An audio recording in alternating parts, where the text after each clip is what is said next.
I'm Greg Giuliano. I'm an executive coach, organizational change consultant, and author. I believe leaders have the power to shape the future and change people's lives. I also believe people who challenge the status quo and go beyond usual and ordinary are rare. They're willing to go to the edge and push farther, over and over again. When I find these ultra leaders, I love to talk with them. In each episode, I talk with ultra leaders to learn how they do what they do and how they keep growing as leaders.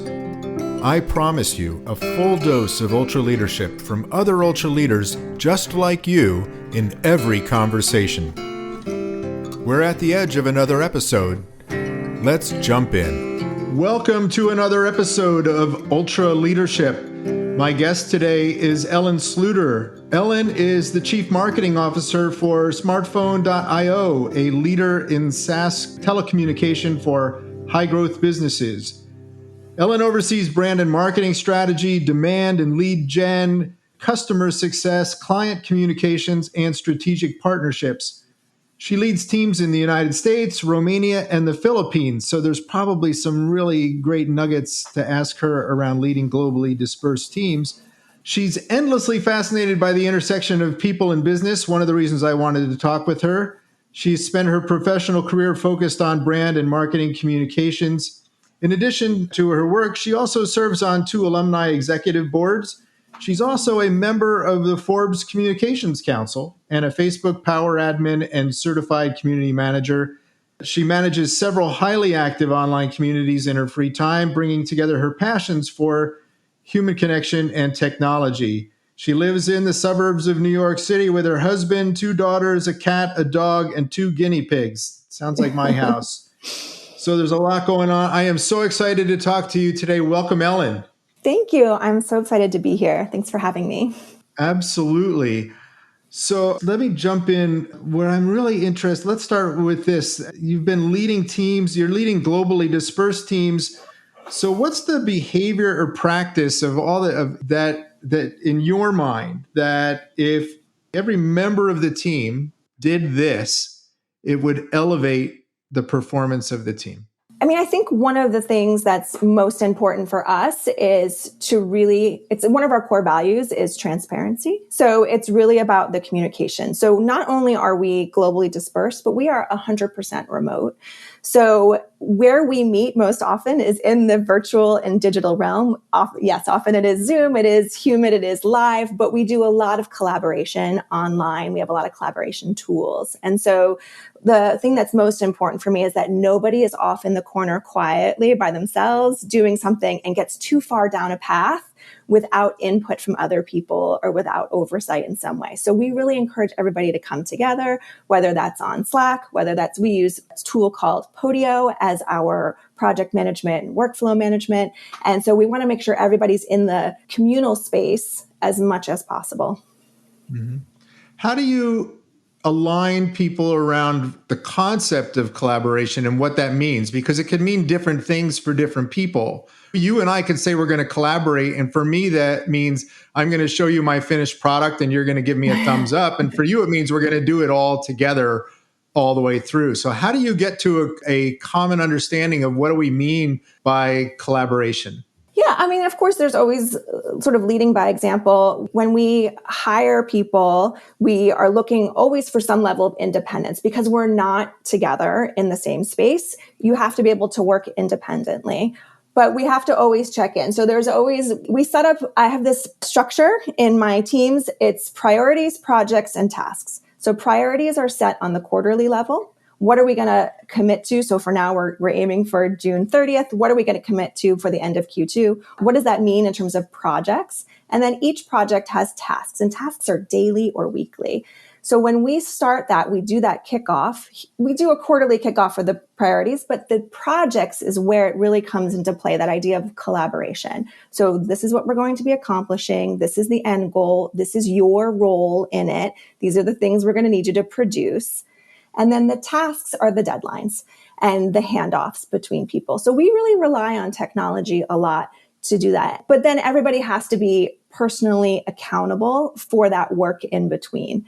We also do a lot of meetings. We do team meetings. We do project-related meetings. I do one-on-one meetings with my team members at least every other week to do check-ins with them, just to be an open resource for them. So collaboration, it's infused from the beginning, but it's a combination of independence and working together.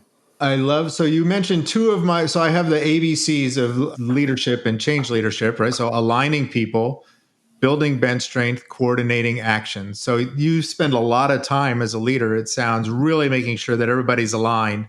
What are we trying to do? Who's doing what, right? How are we measuring success?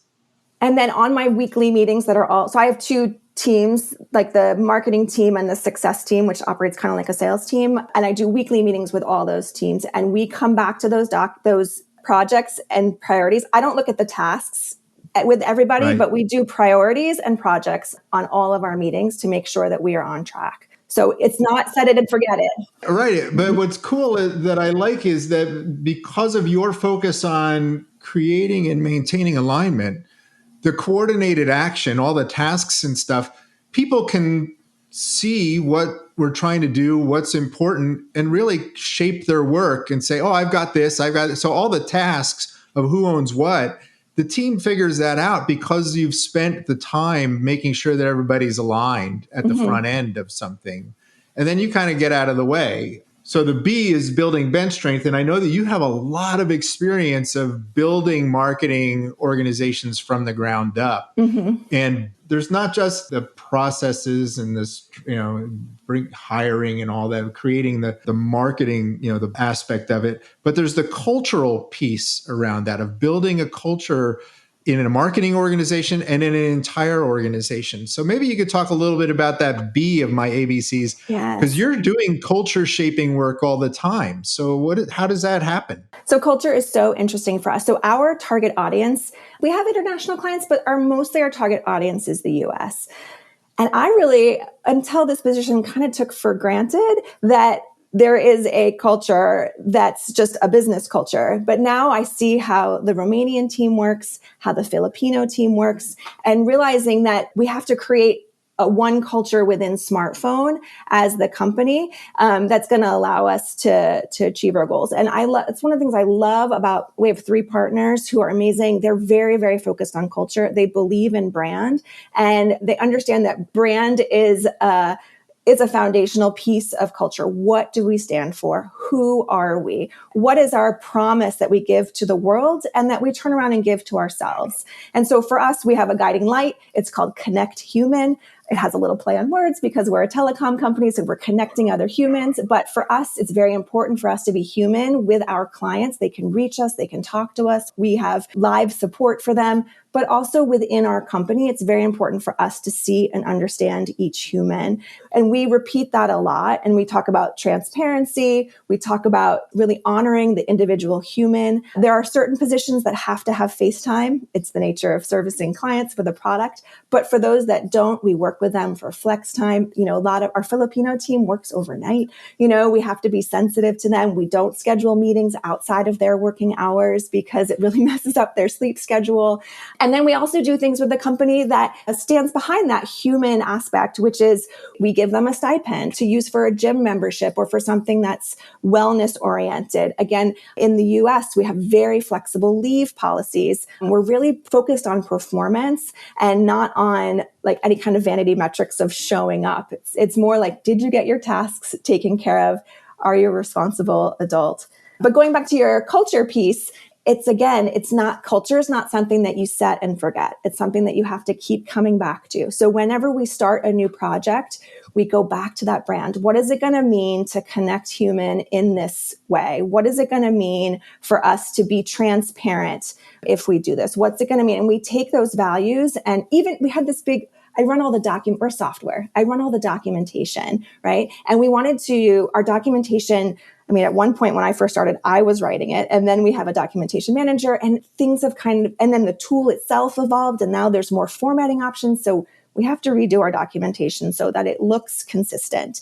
And you think that's just a styling thing. What size is the header? What does the screenshot look like? But I had them go through a strategic exercise. What is it going to mean to be friendly? What does it mean to be transparent? What does it mean in the sense of documentation? And it was what they came back with. I mean, I got goosebumps from it. It made me so proud of them. They did such an amazing job. And then that sets the tone for the project of, we have to make sure all of our headers are consistent and we're using the right color, so that we look professional in that process. So everything, it's always an ongoing process and coming back to that touchstone over and over and over again. So everybody feels safe and confident and they know.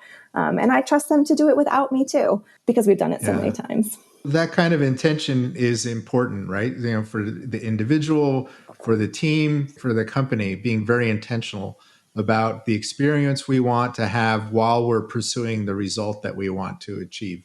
So I love the fact that you talked about the stipends and the things that you do to encourage people to take care of themselves. And some companies, when they talk about resilience, they talk about resilient systems and processes. You're talking about resilient people, helping people be resilient, right? That energy management to show up and be as present as possible in a virtual setting, really. Yeah, definitely. I think it's about making space for people to be human. One of the things that's just really important for me is, of course, when I'm hiring someone, I'm hiring them for a position. But sometimes you get it a little bit wrong, or it's not a great fit and the job description needs to change, or they're really good at something, but this piece can go to somebody else. And so you really have to spend the time getting to know your employees as the direct manager, like where their strengths are, what's their situation, does this person have family that they have to be taking care of? Like, are they parents? Do they need to go to school performances or do whatever? And how can we work around that and flex on them? But the key is to there's that constant communication because we're not in the same office together. That's one of our biggest challenges.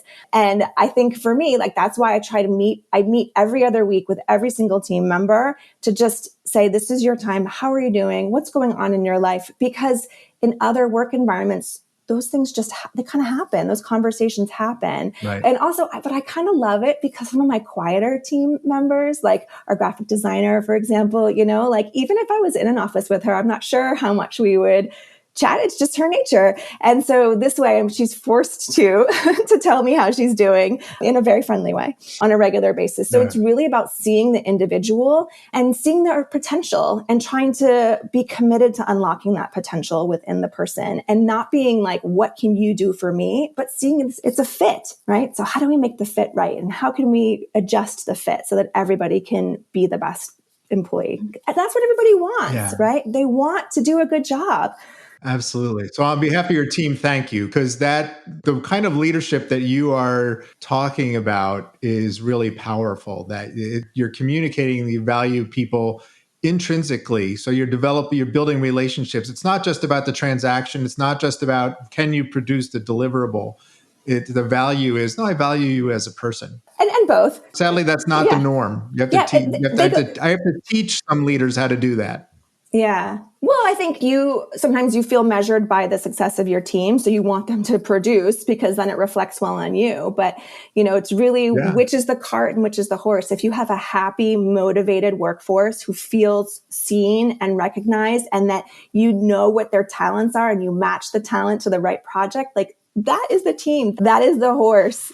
And it's going to pull the cart of productivity. It's not the opposite. Yeah. But that transition is tough for folks. So you're a master marketer and you've made the transition to being masterful at leadership, right? So, and those are different things. You're not an individual contributor anymore. Your success is dependent upon your ability to get those people to engage and activate and produce things.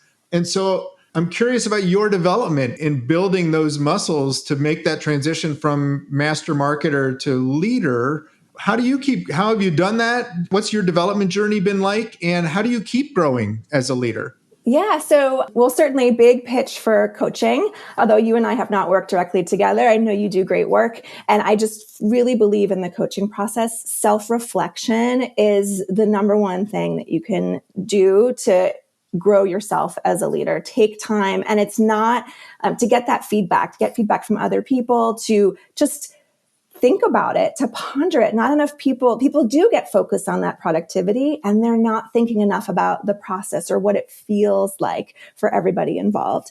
So I did coaching early in my career when I was transitioning to like a director level. I did some coaching at that point, and then I just completed some coaching this past fall, and that was really helping me to step up. I went from like a head of marketing to a real CMO position back in February. So helping prepare myself for that transition. So that's been a really important part. I also worked as a consultant for a long time. I think that's really interesting because when you see, sometimes you learn by like, ooh, I don't want to be like that, and you see in other people, you see other people's stress points and, so being observant and other folks can be really helpful. I don't actually read a lot of like books and that kind of stuff, but I do enjoy podcasts. I enjoy like TED Talks and other kinds of, I do lots of webinars. I work I work with a lot of, I work with our strategic partners. So I try to attend their events, and just the more you can rise above and get into your strategic mind, I think the better perspective you can have. And also for me, it just makes me calmer. When I'm stuck too much in the stuff and the things and the activities and whatnot, it almost can speed me up. And when I take a moment to step back and think about strategy and big picture, there's something that's, for me, it's more inspiring and it's calming, and it just reminds me like why I'm doing this, where we're going, what the whole point of the activities are. So it just gives me a better perspective. Yeah. So senior leaders like you creating space to just be and think is really critical. So I pulled that out of what you just said. So that's a great lesson for other leaders like you of making space, being intentional. No, I need time in my calendar to just think, to look ahead, just right. And I also put that to my team. I tell my marketing team, I want them to spend at least 1 hour a week learning. So it's a webinar, it's a class on Coursera, it's your favorite marketing blog, it's a Facebook group that's professionally driven. I ask them to spend an hour a week just thinking themselves, something everyone can benefit from. I also love and I appreciate your perspective on coaching, that coaching is not remedial work. It is not fixing anything. It is development work. Mm-hmm. It is intense leadership and personal development. It is not remedial. Somebody calls me and says, "Hey, I have this leader and man, they're a mess. They really need a coach." It's like, no, that's not coaching. They don't need a, yes. That's for me. Coaching is not remedial work. It's development work. Coaching is for your stars. Well, I also would push you to think maybe coaching's not always, you hear the term executive coaching, so you think executive, right? You think C-suite. But I, as a director level, back in my 20s, really benefited from that because it changed my mindset. It helped me to think about work differently. So it's for your rising stars, not just people who are already stars. Absolutely. Yeah. Absolutely. No, some of my favorite coaching relationships and conversations were opportunities I had coaching early career, high potential leaders in organizations and helping point them in the right direction and help them at the beginning of their path as leaders.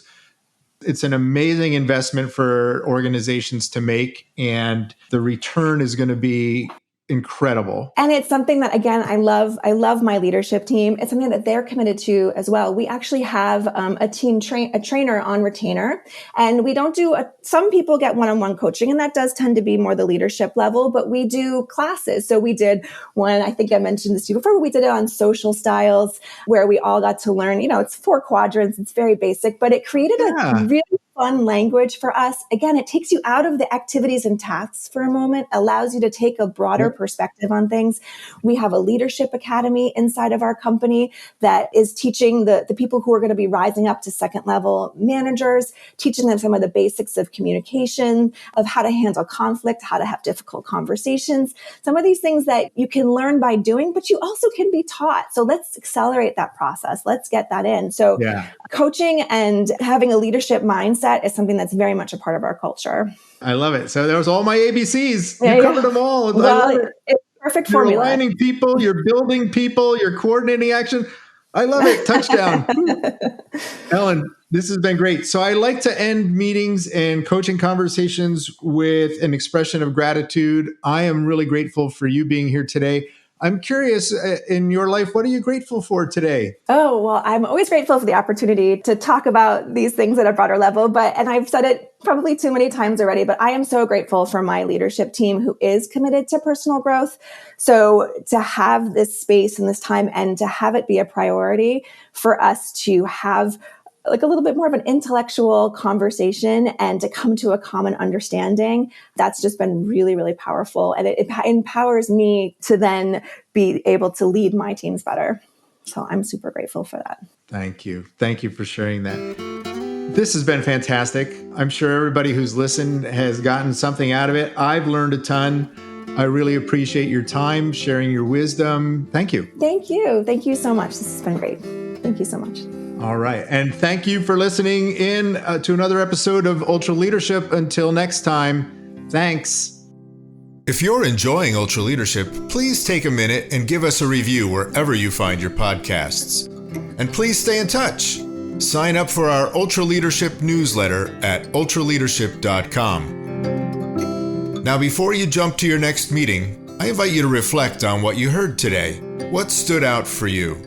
What insight might you want to incorporate into your leadership practice? Until next time, remember, as a leader, you always have the power to shape the future and change lives. So go to the edge and push farther. Thanks for listening.